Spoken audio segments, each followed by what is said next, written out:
রাজনীতিতে প্রতি মুহূর্তেই নতুন নতুন আপডেট, নতুন নতুন খবর, এবং এখনকার আলোচনাটাও কম গুরুত্বপূর্ণ না। একটা নতুন টার্নিং পলিটিক্সে ঘটতে যাচ্ছে, এবং এই টার্নিংটা আমার মনে হয় যে আগামীতে আরো বড় আকার ধারণ করে কিনা।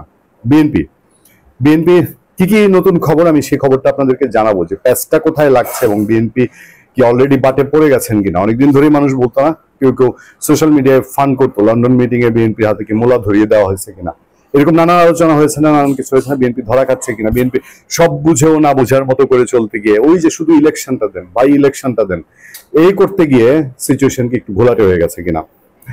বিএনপি স্থায়ী কমিটির মিটিং ছিল, সেই মিটিং এ এমন এমন কিছু সিদ্ধান্ত হয়েছে যে সিদ্ধান্তগুলো সাংঘাতিক একটা দিকের দিকে নিদর্শন, মানে একটা মিনিং আছে, একদম খুব লক্ষ্য যে খুব একটা ভালো সেটা বলা যায় না। দেখেন, এই সরকার আসার পরেই যখন আওয়ামী লীগের পিছু নিয়ে আওয়ামী লীগকে নিষিদ্ধ করে আওয়ামী লীগকে একেবারে আশিয়াত মাটির নিচ থেকে পাতালপুরি থেকে তুলে আনা হচ্ছিল, তখনই কিন্তু অনেকেই বলেছে যে আওয়ামী লীগ ধরছে, এরপরে বিএনপি ধরবে, বলেছে না? এখনো সেই স্রোত কাটে নাই। আমরা কয়েকদিন আগে, এক সপ্তাহ আগে আমি একটা আলোচনায় বলেছি যে এখনো মনে মনে তাদের একটা খায়েশ আছে যে সুযোগ যদি পায় তাহলে বিএনপিতে ছাড়বে না।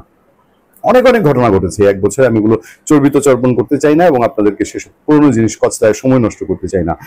রিসেন্টলি বিএনপি স্থায়ী কমিটির মিটিং যেটা হয়েছে, সবশেষ যে মিটিংটা গত একদিন আগে, সেই মিটিং এ বিএনপি কিছু সিদ্ধান্ত নিয়েছে এবং বেশ কিছু বিষয় আলাপ হয়েছে। বিএনপি ভারপ্রাপ্ত চেয়ারম্যান তারেক রহমানের নেতৃত্বে ভার্চুয়ালি যোগ দিয়েছিলেন তিনি, এবং বিএনপি স্থায়ী কমিটির প্রায় সব সদস্য ছিলেন। কি সেই ঘটনা?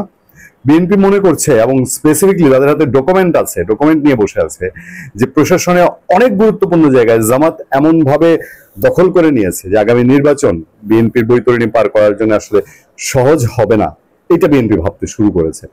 বিএনপি বলছে, বিএনপি স্থায়ী কমিটির সদস্যরা অফ দ্য রেকর্ড বলছেন সাংবাদিকদেরকে যে বেশ কয়েকজন ওসি, ইউনো, ডিসি, এসপি তারা সরাসরি জামাতের মানুষ। এবং খুব ইন্টারেস্টিং, খুব সাংঘাতিক একটা বিষয়, যে নির্বাচন কমিশন যে রিটার্নিং কর্মকর্তার লিস্ট তৈরি করছে, সেই লিস্টে ইসলামী ব্যাংকের 400 কর্মকর্তা সেই লিস্টে আছে। ইসলামী ব্যাংকের কর্মকর্তা মানে ইসলামী ব্যাংকের চাকরি হয় যারা ইসলামী ছাত্র শিবির করে। এর আগে একটা ক্যাটাগরি থেকে চিটাগাং কোটায় যখন সালাম মালিকানা ছিল, তখন চিটাগাং কোটায় অনেকের চাকরি হয়েছে।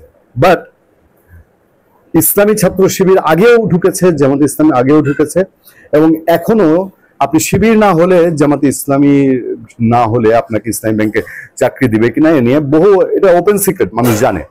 সেই ইসলামী ব্যাংকের 400 কর্মকর্তাকে রিটার্নিং অফিসার করা হবে। এইটা বিএনপির প্রচন্ড একটা মাথা ব্যথা হয়ে গেছে, বিএনপির টেনশন যে এই যারা এইসব করছে এগুলা নির্বাচন কমিশন সংশ্লিষ্ট এবং প্রধান উপদেষ্টা সংশ্লিষ্ট।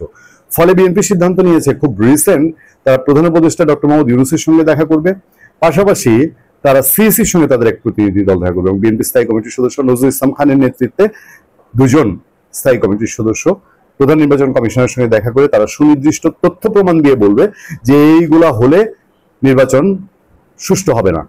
এবং বিএনপি আশঙ্কা করছে যে এই জামাতে ইসলামীর লোকজন নির্বাচনে টেম্পারিং করতে পারে এবং তারা নির্বাচনের ফলাফল পরিবর্তন করতে পারে। এই আশঙ্কা থেকে বিএনপি যে জায়গাটায় গেছে, সেই জন্যই বারবার মেটিকুলাস ডিজাইনের কথা আসছে। মেটিকুলাস ডিজাইন কিন্তু শেখ হাসিনা সরকার বা সরকারকে ফেলে দেওয়া অথবা কোটা আন্দোলন ছিল না, এটা তো সবাই জানেন। মেটিকুলাস ডিজাইন ছিল যে আওয়ামী লীগ সরিয়ে তারপরে এই বাংলাদেশের একক কর্তৃত্ব কোন একটা গোষ্ঠী নিবে এবং বাংলাদেশ থেকে তার নিজের সাংঘাতিক স্বার্থ উদ্ধার করবে, এবং সেটার জন্য প্রচুর সে ইনভেস্ট করেছে। এই মেটিকুলাস ডিজাইনে বিএনপি খুব সরাসরি সম্পৃক্ত ছিল না, মানে একেবারে ডিজাইনের কোর পয়েন্টে বিএনপি ছিল না। পরবর্তীতে বিএনপি বা বিচ্ছিন্নভাবে বিএনপির কিছু মানুষজন সেখানে জানতো।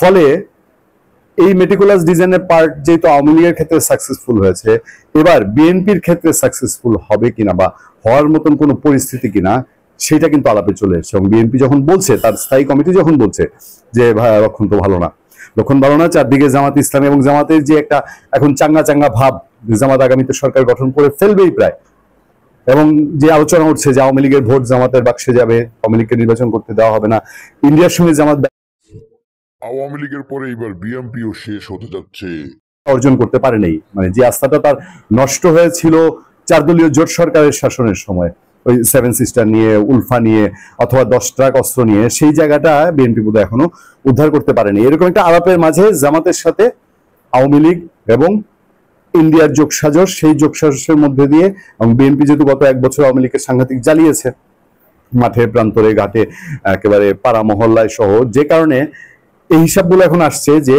বিএনপিকে ক্ষমতায় আসতে না দেয়া অনেকগুলো ফ্যাক্টর একসঙ্গে কাজ করছে। ধরেন এই সরকারের ভেতরে একটা অংশ, তারপর আরো গুরুত্বপূর্ণ শক্তি যেগুলো আছে বাংলাদেশে তাদের একটা অংশ, আন্তর্জাতিক একটা অংশ। বিএনপি নেতারা দেখবেন মাঝে মধ্যে কিন্তু এই কথা বলে, বারবারই বলে যে লক্ষণ তো ভালো না, লক্ষণ ভালো না, বিএনপিকে ক্ষমতায় আসতে দিতে চায় না। সেই জন্যই প্রশ্ন উঠেছে যে এটা কি বিএনপিকে এখন শেষ করাটাও কি মেটিকুলাস ডিজাইনের পার্ট? ভালো থাকবেন, সুস্থ থাকবেন। আপনাদের সাথে আমি আতিক রহমান পূর্ণিয়া। শুধু এইটুকু বলি, বিএনপি ধ্বংস ইস্যু না, বাংলাদেশকে বিরাজনীতিকরণের যে আওয়াজ, বিরাজনীতিকরণের যে চেষ্টা, সেই আওয়াজও যেন আস্তে আস্তে কিছুটা ক্লিয়ার হয়ে আসছে।